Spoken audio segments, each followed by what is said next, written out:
What do you mean you don't have the keys? The house is empty. That makes no sense, I said, gripping my phone so tightly my fingers ached. Across the street, a neighbor stood frozen on his porch, openly watching as I paced the cracked sidewalk in front of what had once been my home.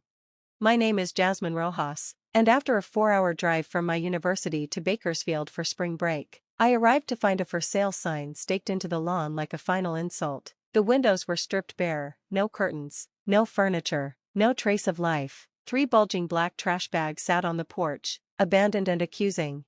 I opened one. Inside were my clothes, my books, pieces of the life I'd left behind when I went away to college. Your father said you should have called before coming, my Uncle Thomas said uneasily over the phone. They moved out last week, didn't they tell you? No, I whispered, my throat tightening. They didn't tell me anything.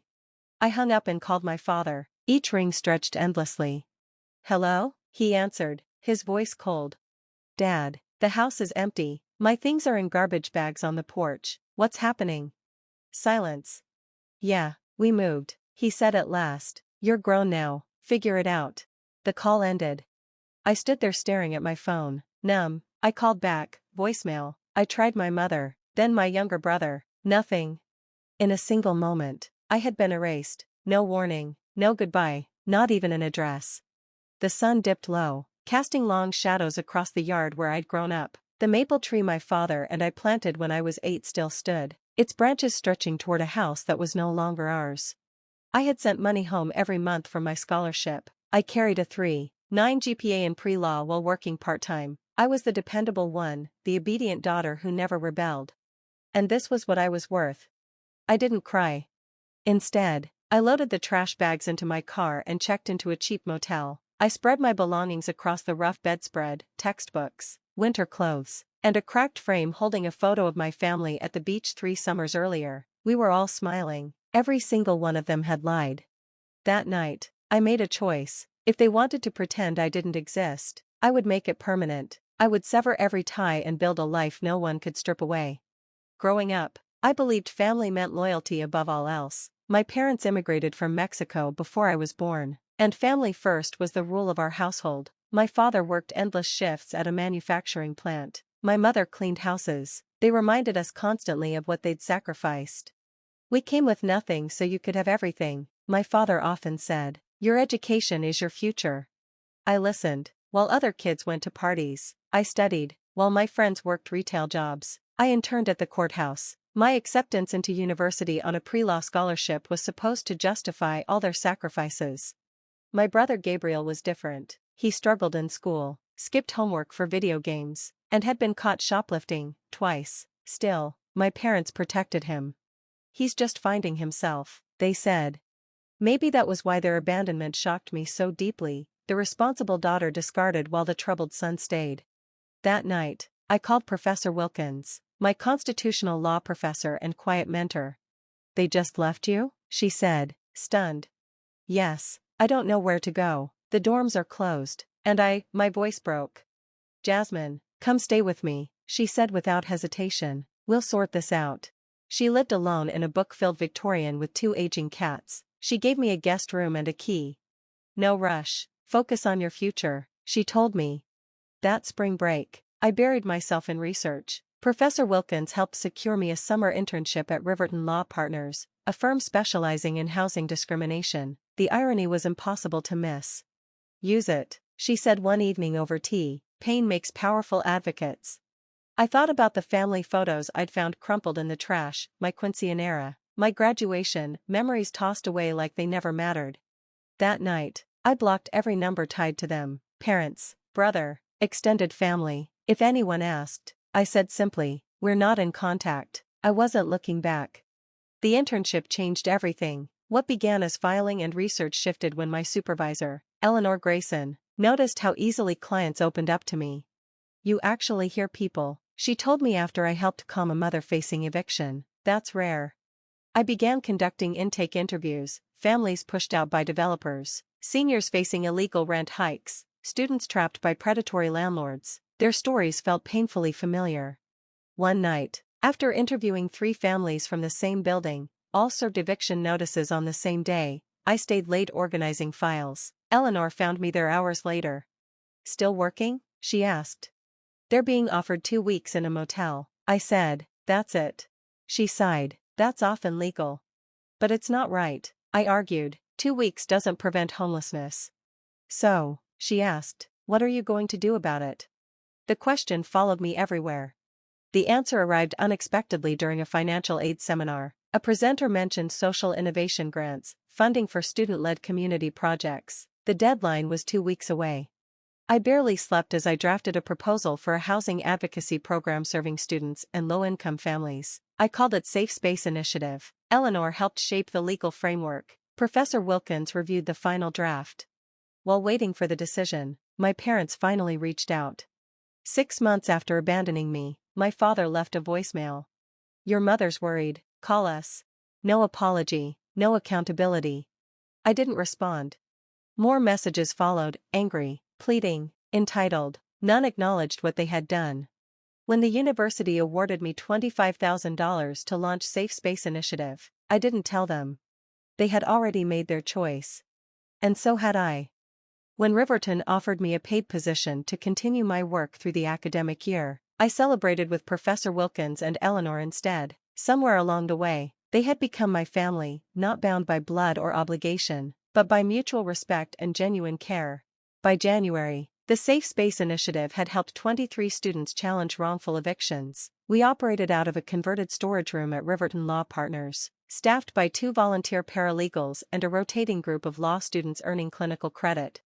Most days blurred together. I sprinted from lectures to the office, spent evenings reviewing files, refining strategy, and returning calls. The work drained me, but it also grounded me. Every student who kept their housing felt like a small reclamation of what I'd lost. From the wreckage of my own displacement, I was building something solid. My parents, meanwhile, intensified their attempts to pull me back in. Calls came daily, sometimes hourly. When I didn't answer, relatives stepped in. Your mother cries every night, my Aunt Lucia texted. Whatever happened, can't you forgive them? I ignored those messages too. Forgiveness required accountability, and none had been offered. One Tuesday afternoon in February, I was meeting with Devin, a sophomore who had returned from winter break to find his landlord had illegally rented out his room despite a valid, prepaid lease. As we reviewed his options, the office phone rang. Safe Space Initiative, this is Jasmine, I said, apologizing to Devin with a glance. Jasmine? My mother's voice. My stomach clenched. How did you get this number? It's listed on your website, she said. Why haven't you called us back? We've been so worried. Devin shifted in his chair. I covered the receiver. I need a moment, I said quietly. Would you mind stepping outside? After he left, I spoke again. This is my workplace, don't call me here. We're your parents, she said, her voice cracking. We have a right. You gave up that right, I replied evenly, when you packed my life into garbage bags and sold the house without telling me. I'm not doing this. Your father made a mistake, she said quickly. We were in trouble, Jasmine. The house was being foreclosed on. We were ashamed. For the first time, doubt crept in. Financial trouble, foreclosure. They'd never mentioned anything like that.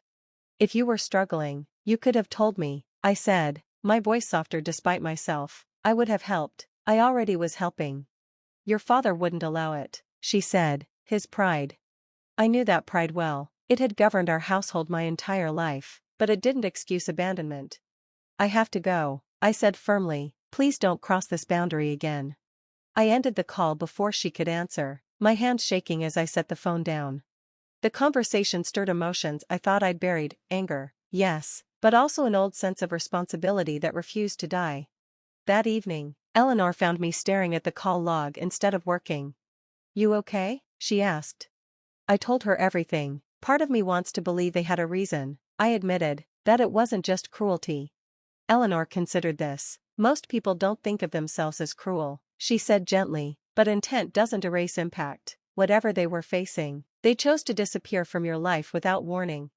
She was right. Still, the explanation lingered like a loose thread. The next day, against my better judgment, I searched for them online. What I found erased any remaining doubt. A Facebook post from my mother, dated 3 weeks after they'd moved, showed her, my father, and Gabriel smiling in front of a new house. The caption read, "New beginnings, so blessed."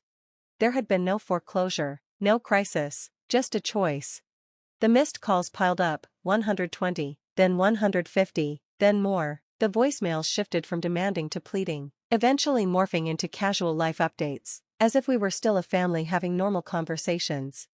Gabriel got into community college, my mother said in March. Our neighbors brought tamales, my father reported in April. Their normalcy enraged me more than their anger ever had. They were building a new life while I was still learning how to stand in the aftermath of being erased. At the same time, Safe Space Initiative began gaining visibility. A local news station ran a feature on our work. The university paper followed with a profile. Our caseload doubled almost overnight. "We need more capacity," I told Eleanor, gesturing at the stacks of intake forms. "More people, more space." She nodded. "The Watkins Foundation is accepting proposals. Their grant could fund staff and real offices." The application consumed weeks of my life. I gathered data, client testimonials, outcome metrics. The final proposal stretched 47 pages, every word a defense of why housing stability mattered. 2 days after submitting it, my phone rang. The area code stopped me cold. "Hello? Jasmine, it's Mrs. Hernandez, from next door." I hadn't heard her voice since the day I found the house empty. "I hope this is okay," she said. "Your brother gave me your number. He thought you might not answer if it was them." My guard snapped into place. "If this is about reconnecting." "No," she said quickly. "It's about the house. Someone broke in last night. The police think they were searching for valuables." I almost laughed. "There's nothing there. I haven't been back since that day." "That's what I told your father," she said, "but the intruder left something behind. An envelope with your name on it. The police gave it to me." My pulse quickened. "What kind of envelope?" "It looks official," she said. "There's a law firm listed. Nothing legal should have been sent to that address." "Can you open it?" I asked. I heard paper tear, then a long pause. "It's about your grandmother's estate," she said finally. "Your mother's mother, in Mexico." My grandmother had died when I was 13. I barely remembered her. "What does it say?" "It says you inherited property in Oaxaca," she continued slowly, "and there's a bank statement, Jasmine, over $400,000. "That's impossible," I said. She lived simply. "The letter says the land was developed after her death, resort condominiums. Your share is from the sale of 2 units. I scribbled the law firm's contact information as she read it aloud, my hand unsteady. "When was this finalized?" I asked.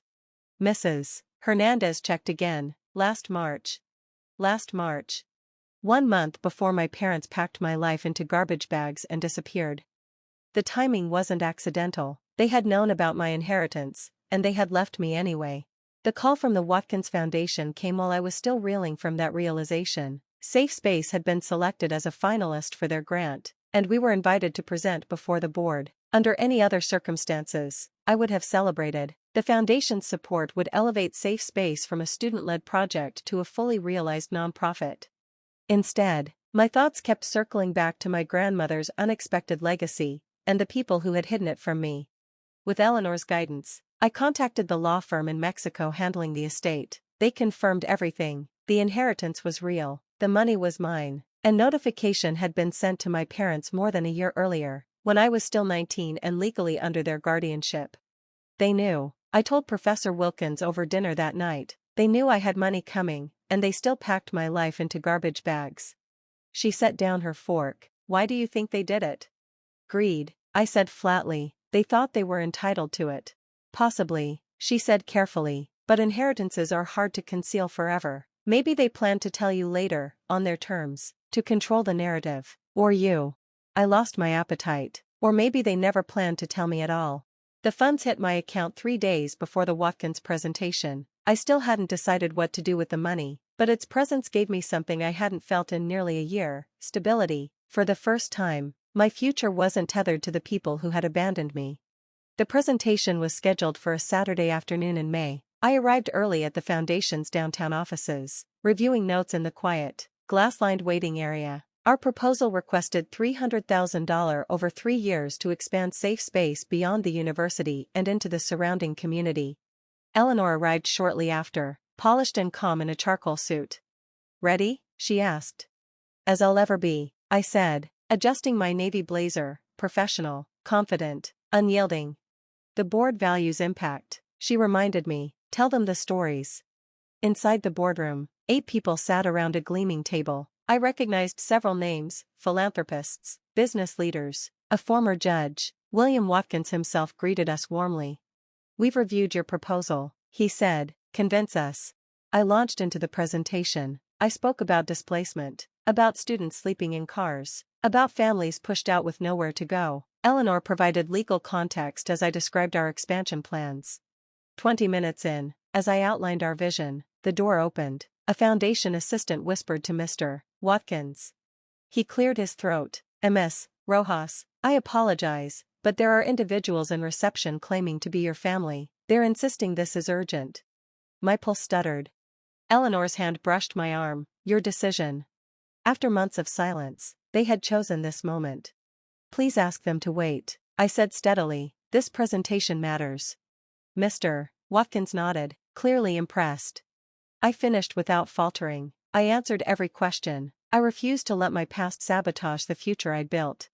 When the board thanked us and promised a decision within 2 weeks, I felt drained rather than relieved. "You were exceptional," Eleanor said quietly. Outside, my parents and Gabriel waited. My mother stood as soon as she saw me. My father stayed seated. Gabriel avoided my eyes. "Jasmine," my mother said, voice trembling, "we need to talk." Eleanor squeezed my shoulder and stepped away. "How did you find me?" I asked. "The article," my mother said, "about your housing program."